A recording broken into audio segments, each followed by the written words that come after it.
Hello everyone, আবার চলে আসলাম আমরা নিউ আরেকটি লেকচার নিয়ে। সো আজকের লেকচারে আরো ইন্টারেস্টিং আরেকটি বিষয় বুঝবো। সো এই বিষয়টি হলো ব্যাকগ্রাউন্ডের আরো একটি প্রপার্টি, এটা হলো background repeat. So background repeat কি জিনিস আমরা এই বিষয়টি আজকে বুঝবো।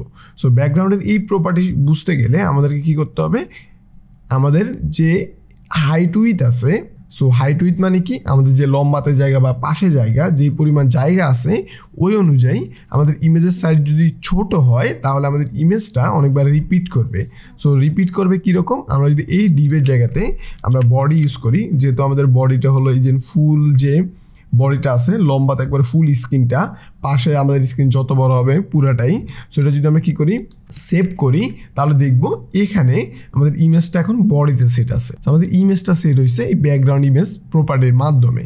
বাট আমরা যদি দেখি এখানে দেখো, আমি যদি এটাকে বড় করে নেই, এই জায়গাতে বড় করে নেই, সো বড় করলে দেখবা এই যে সিএসএস বিষয়গুলো আছে, সিএসএস এর যে লোগুলো আছে, ইমেজটা রিপিটেড। আমাদের মেইন ইমেজটা কিন্তু এরকম নয়।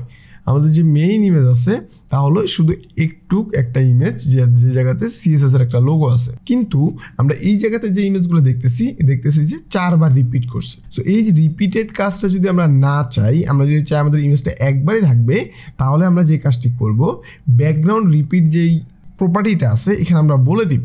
ওকে, সো এটা আমরা বলে দিতে গেলে আমরা যদি এখানে যাই, আমরা কি করতে পারি, আমরা বলে দিব আমাদের বিজি রিপিট, যে background repeat no repeat. So আমরা বলে দিব নো রিপিট বলে দিলে, তাহলে যদি আমরা এখন সেভ করি, দেখবো যে আমাদের ইমেজটা একবার আছে, আমাদের এই জায়গাতে ইমেজটা একবার আছে, ইমেজের যতটুকু সাইজ আছে এখানে আমাদের ইমেজ একবারই আছে। বাট এটা এতটুকু পর্যন্ত কেন আসছে, কি জন্য আসছে, আমাদের ওই বিষয়গুলো আমরা অন্য প্রপার্টি দিয়ে আমরা জানবো।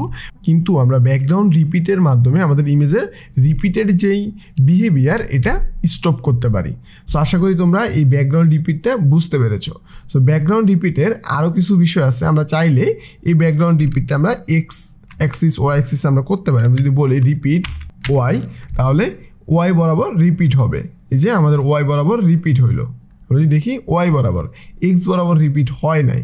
আবার যদি আমরা বলি যে রিপিট কোথায় হবে, এক্স বরাবর, তাহলে আমরা বলে দিতে পারি এক্স। তারা যদি আমরা এখানে যাই, দেখবো যে এক্স বরাবর রিপিট হয়েছে। সো আমরা এই বিষয়গুলো আরও কিছু প্রপার্টি আছে আমরা এভাবে জানতে পারি। এই যে রিপিটেড এক্স ওয়াইগুলো হচ্ছে ভ্যালু। সো আমরা জানবো ব্যাকগ্রাউন্ড রিপিটের কী কী ভ্যালু আছে, আর ব্যাকগ্রাউন্ড রিপিট প্রপার্টির কী কী ভ্যালু আছে, বা আমরা অন্যান্য যে প্রপার্টিগুলো দেখি, আমি যেই কটা ভ্যালু দেখাই এর পাশাপাশি তোমরাও কী করবা, অনলাইন সার্চ করে ভ্যালুগুলো দেখবা, নিজে প্র্যাকটিস করবা। তুমি নিজে প্র্যাকটিস করলে যত বেশি শিখতে পারবা, তুমি একটা ভিডিও দেখে হয়তোবা অতটা কভার করতে পারবা না। তুমি যদি কোনো একটা জিনিস একবার দেখো, তা যদি আবার একবার প্র্যাকটিস করো, তাহলে কিন্তু ওই দেখার চেয়ে প্র্যাকটিস করাটা 10 গুণ হয়ে যাবে। সো 5 বার দেখার চেয়ে যদি একবার প্র্যাকটিস করো, এটা কিন্তু অনেক কাজে দিবে। তো একবার দেখে তোমরা প্র্যাকটিস করো, তাহলে অনেক কাজে আসবে তোমার, এবং প্রত্যেকটা প্রপার্টি মনে থাকবে। সো আজকে আমরা ব্যাকগ্রাউন্ড রিপিট সম্পর্কে আলোচনা করে ফেললাম, এবং তুমি ব্যাকগ্রাউন্ড রিপিট বিষয়টা কি এটা বুঝে গিয়েছো। তাহলে আজকে এই পর্যন্তই থাকুক, দেখা হবে আবার তোমার সাথে নেক্সট ভিডিওতে।